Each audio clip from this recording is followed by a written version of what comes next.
The plow didn't slow down. It swerved toward our driveway and dumped everything, ice, sludge, rocks, in one violent surge that slammed down like a barricade. The sound was loud enough to make my daughter flinch. She grabbed my jacket. "Dad, what's he doing?" I watched our driveway vanish under a frozen wall so thick it swallowed the front tires. 6 feet. Solid. Intentional. Behind me, my wife stepped outside barefoot, robe half-zipped, eyes locked on the mess. She didn't raise her voice, didn't ask questions, she just said it. "We can't get out." Across the street, an SUV idled. The window rolled down. Karen, HOA president, perfect posture, neutral smile. The kind that never reaches the eyes. She leaned out just enough to be seen, glanced at the snow, then at my family standing there blocked in. Her husband sat in the driver's seat, hands on the wheel, staring straight ahead like this was routine. Like this was approved. Karen gave a small nod. The plow driver lifted the blade and rolled off, leaving clean pavement everywhere except our property. My phone buzzed. HOA alert. Snow placement complies with association guidelines. My wife exhaled slowly. My daughter tightened her grip. I didn't yell, didn't move the snow, didn't chase the SUV. I stepped forward and pressed my glove into the pile, hard. Packed, engineered. And standing there with my family boxed in behind me, I understood something crystal clear. This wasn't maintenance. This was pressure. And the message they sent next made it clear who they thought would break first. The email hit before the engine noise faded. No greeting, no apology, just a subject line designed to sound harmless. Association Snow Management Update. I opened it with one hand while my other stayed wrapped around my daughter's. Karen's name sat at the bottom like a signature you weren't supposed to question. 3 paragraphs. Clean, polite, corporate. Snow removal is conducted in compliance with HOA standards. Material deposited within property lines becomes the homeowner's responsibility. Temporary access limitations are not considered violations. I read it twice. They weren't explaining, they were locking the story. My wife leaned over my shoulder. "So they're saying this is on us?" I nodded. My phone buzzed again, a direct message from Karen. "Let's keep emotions out of this and stay professional." Professional. That word sat heavily in my chest. Because a professional didn't mean fair, it meant protected. It meant every move from here on out would be wrapped in policy and paperwork. I scrolled back up, slowed down, read every line as it mattered because it did. And that's when I noticed it. One assumption is buried deep in their language, one thing they were counting on. They thought I'd react fast. They thought I'd complain loudly. They thought I'd make a mistake. Outside, the snow wall sat untouched, blocking my family inside. Inside, something shifted. I didn't reply. I opened the HOA bylaws instead. And the deeper I read, the clearer it became. Karen had overplayed her hand. I didn't skim the bylaws, I dissected them. Line by line, clause by clause, the kind of reading you do when someone's trying to corner you and you refuse to panic. My daughter sat at the table coloring, asking every few minutes when the snow would be gone. My wife kept checking the window like the pile might magically disappear if she stared hard enough. It didn't. Outside, the wall just sat there. Silent, heavy, accusing, I scrolled past the obvious stuff, noise complaints, lawn height, holiday decorations. Then I hit the snow section, short, vague, conveniently written. Snow may be placed within community areas as operationally necessary. Community areas, not private driveways, not access points, not emergency exits. Karen had leaned hard on words that sounded flexible, hoping no one would slow down enough to question them. That's when another notification came through. HOA reminder, unauthorized snow relocation may result in fines. I laughed under my breath, not because it was funny, because it was rushed. They weren't confident, they were nervous. My wife looked at me. "They're daring you?" She was right. Karen wasn't trying to resolve anything. She was testing limits. Seeing how far she could push before I cracked, before I shoveled, before I apologized for something I didn't do. I closed the bylaws and looked back out at the pile. They thought snow was the punishment. They didn't realize it was evidence. And the next storm gave me more of it than I could have asked for. I woke up to silence. That kind of silence that only comes after a heavy snowfall, thick, padded, unnatural. I knew what I was going to see before I even looked outside. The street was spotless. Perfectly cleared, smooth.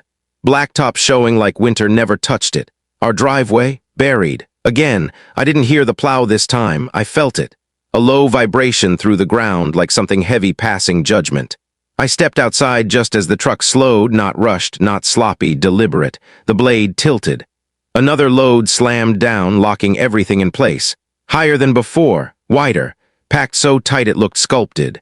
My wife stood behind me, arms wrapped around herself. My daughter pressed her face to the glass, eyes wide, confused, scared. The driver never turned his head. Across the street, an SUV rolled forward and stopped right on cue. Karen, she stayed inside this time. No smile, no gesture, just watched. Calm, comfortable, like this was routine maintenance on a system she controlled. My phone vibrated. HOA update.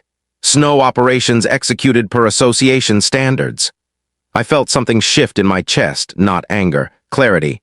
This wasn't intimidation anymore, it was repetition. A pattern. They were building something, whether they realized it or not. I walked up to the pile and slammed my boot into it. Nothing crumbled, nothing slid. It held, that's when it hit me. They weren't trapping me, they were helping me construct something solid right where the rules said I was allowed to keep it. And once I understood that, I stopped seeing a problem and started seeing leverage. That afternoon, I stopped reacting and started measuring. Not emotionally, physically. I grabbed a tape measure, gloves still wet, and walked the edge of the pile. Width, height, distance from the curb. I marked the property line with my boot over and over, making sure there was no confusion, not for me and not for anyone watching. My wife raised an eyebrow. "What are you doing?" "Making sure I don't cross a line," I said, because that's where Karen liked to operate in the gray, so I pulled everything into black and white. I pulled up the HOA map, then the county plat, then the emergency access overlay. 3 documents, same boundaries, same answer. The snow was fully on my property, which meant it was mine to manage, shape, maintain. Outside, the wall sat there like a frozen asset, dense, reinforced by every plow pass they'd ordered. My phone buzzed again. HOA warning, altering snow placement may result in penalties. I didn't reply. Instead, I pressed my shovel into the base, not to remove it, just to test it. The metal barely went in. This wasn't loose snow. It was compacted layers fused by pressure and time, stronger than anything I could have built on my own. Karen thought she was boxing me in. What she didn't realize was she'd handed me raw material, already processed, already delivered, and already paid for. I looked at my wife. She smiled for the first time in days. "Do it," she said. That's when the plan officially stopped being quiet. And the very first thing I built with that snow changed how the whole street moved. I didn't build fast, I built smart. That night while the street slept, I went back out with a shovel and a level. No noise, no drama, just pressure and patience. I shaved edges, compressed sections, redirected weight. I wasn't removing snow, I was reorganizing it. By morning, it didn't look like a pile anymore. It looked intentional, clean face, straight line, angled just enough to hold. The kind of structure that makes people stop walking mid-step and stare. Neighbors slowed their cars. One guy rolled his window down halfway, then thought better of it. Nobody said anything, but everyone noticed. Karen noticed too. Her SUV passed twice that afternoon. Slow both times. No plow, no email, just observation. Like she was trying to decide if this qualified as a problem or a mistake she couldn't undo. By evening, the side street traffic started shifting. Cars avoided the turn near my driveway. Delivery vans rerouted. One driver backed up and shook his head as the street had suddenly betrayed him. My phone buzzed. Nothing from the HOA. That silence wasn't accidental. It was a calculation. Karen was running scenarios, asking lawyers questions without leaving a paper trail. Inside, my daughter pressed her nose to the window. "Dad, is that staying there?" I looked at the wall. Solid, legal, exactly where it was allowed to be. "For now," I said. Outside, headlights slowed, tires crunched. The street was adjusting. And somewhere behind tinted glass, Karen was realizing something uncomfortable. The snow wasn't blocking me anymore. It was redirecting them. And the moment emergency access got mentioned, everything changed. The first call came just after noon. A delivery truck sat at the corner, engine idling, driver pacing with his phone pressed to his ear. He kept looking down the street, then back at the wall like it wasn't supposed to exist. 10 minutes later, a second truck showed up. Then a third. That's when the word started spreading, not officially, not in writing, just quiet conversations and confused glances. The street didn't flow the way it used to. Turns were tighter, sightlines were shorter, everything felt off. My wife stood beside me on the porch. "They're going to blame you." "I know," I said. "That's the point." Because blame forces attention. An hour later, a fire engine rolled in slowly, not responding, just checking. The driver leaned out, looked at the snow structure, then down at the curb markings. He nodded once. Didn't say a word, kept driving. That nod did more damage than any argument I could have made. My phone buzzed again, not an alert, not a notice, a calendar invite. Urgent HOA discussion 3 p.m. Karen's name was on it, no explanation. No accusations, just urgency, the corporate kind that shows up when something has quietly gone wrong.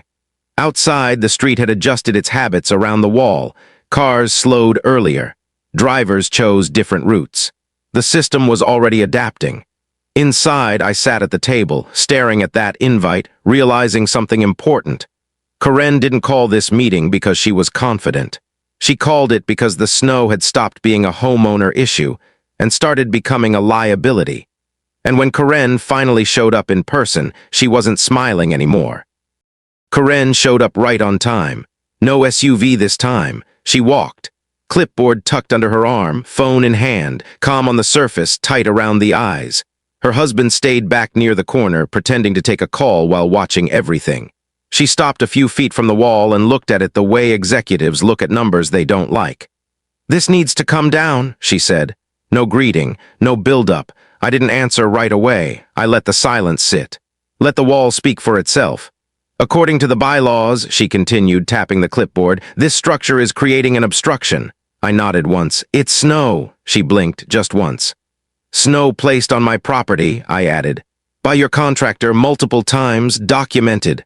Her jaw tightened. She glanced at the curb, the markers, the property line I'd made very obvious. "You altered it," she said. "I maintained it," I replied. "Same as your email said I was responsible for."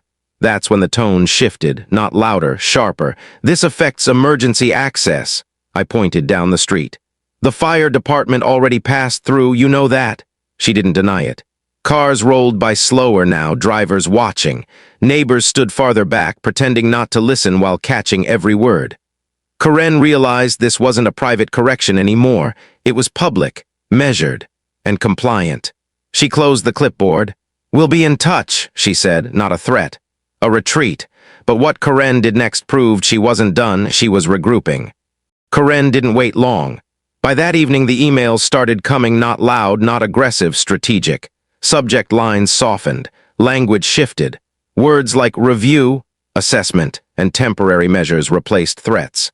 That's how I knew the ground had moved. One message stood out. "We are consulting with council regarding the snow placement situation." Consulting meant uncertainty. Counsel meant risk. I forwarded everything to myself. Photos, videos. Timestamps, the plow passes, the messages, the measurements. Every layer was stacked just as carefully as the wall outside. My wife watched me organize it all. "They're scared," she said. "They're calculating," I answered. Outside, the structure hadn't changed. Cars still slowed. Drivers still avoided the turn. The street had adapted, and reversing that now would mean admitting the HOA caused it in the first place. Another email came in late. No Karen this time, just the HOA legal liaison, short, careful, neutral. "We advise no further modification to the snow structure until review is complete." I smiled, because that wasn't a demand, it was a pause. They couldn't order it removed without taking on liability. They couldn't ignore it without admitting control was gone.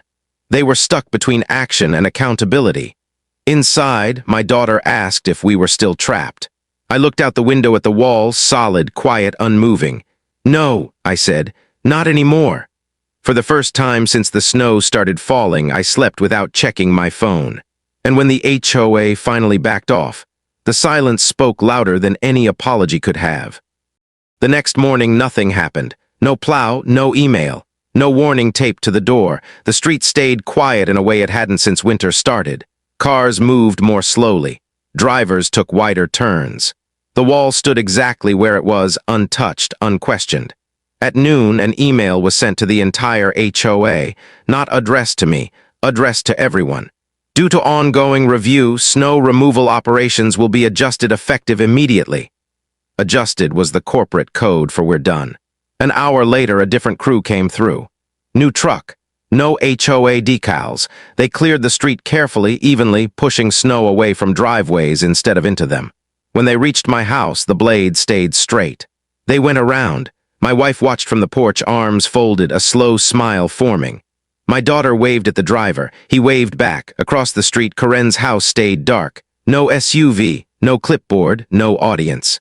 That's when it hit me the wall had done its job without ever moving. They didn't admit fault.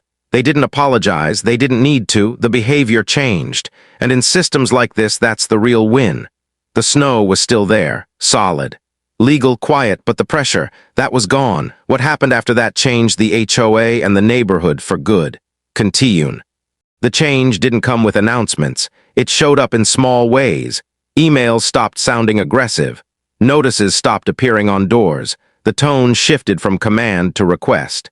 Like someone upstairs had finally reminded everyone that power only works if people believe in it. Karen disappeared. Not literally, just strategically. No more curbside observations, no more drive-bys. Her husband's car stayed parked. When neighbors mentioned her name, they lowered their voices as the story had already started aging. One afternoon, a neighbor walked over and thanked me, quietly, like it was a confession. Others followed. Short conversations, nods, eye contact that hadn't existed before. The wall didn't just block a street, it cracked the silence. My daughter started playing outside again. My wife stopped checking the window every time a truck passed. Life slid back into place, slowly, carefully, like it didn't want to jinx itself. A final email came in that week. Karen's name wasn't on it. HOA leadership responsibilities have been reassigned effective immediately. No explanation. No ceremony, just removal. I looked out at the snow wall one last time. It was starting to melt around the edges now, losing shape, losing purpose. It had done everything it needed to do. But the real lesson didn't hit me until the snow was completely gone. When the snow finally melted, the driveway looked ordinary again. No wall, no barrier, no evidence of the fight that had frozen the whole street in place. But the shift stuck. The HOA didn't stop existing. They just stopped overreaching. Rules were enforced evenly. Notices came with explanations instead of threats. Power softened once it realized someone had tested it and survived. What stayed with me wasn't the victory, it was the method. I didn't win by shouting, didn't win by posting online, didn't win by making enemies. I slowed down, I read, I documented, I stayed inside the lines while they stepped over them. My daughter never knew the details. She just knew her dad didn't panic. My wife knew more. She saw the pressure, the quiet nights, the risk. And she saw what happened when calm outlasted control. That wall taught me something simple. Systems don't break when you fight them head-on. They crack when you hold them accountable to their own rules. You don't need authority to have leverage. You need patience. And proof. That winter could have ended differently. Instead, it ended with clarity. And if you've ever felt boxed in by a system that feels untouchable, this part is for you. If you're dealing with a system that feels bigger than you, louder than you, more official than you, hear this. Power isn't always about volume. Sometimes it's about precision. Karen had authority. I had documentation. She had contractors. I had boundaries. And the moment those two met, the outcome stopped being emotional and started being inevitable. That winter didn't just change how my street worked. It changed how I walk into situations that feel stacked against me. I don't rush anymore. I don't react the way they expect. I read the fine print. I slow the game down until the truth has room to breathe. My daughter still asks about the snow wall. My wife still smiles when a plow passes cleanly by our driveway. And the HOA? They learned the quiet lesson most systems hate learning. Rules only protect you if you actually follow them. If this story hit close to home, if you've ever felt cornered, ignored, or pressured into backing down, you're not alone. Share your experience in the comments. Someone reading it might need the courage you already found. And if you want more real stories about standing your ground without losing yourself, hit like, subscribe, and stick around. Because sometimes the strongest wall you'll ever build is knowing exactly where you stand.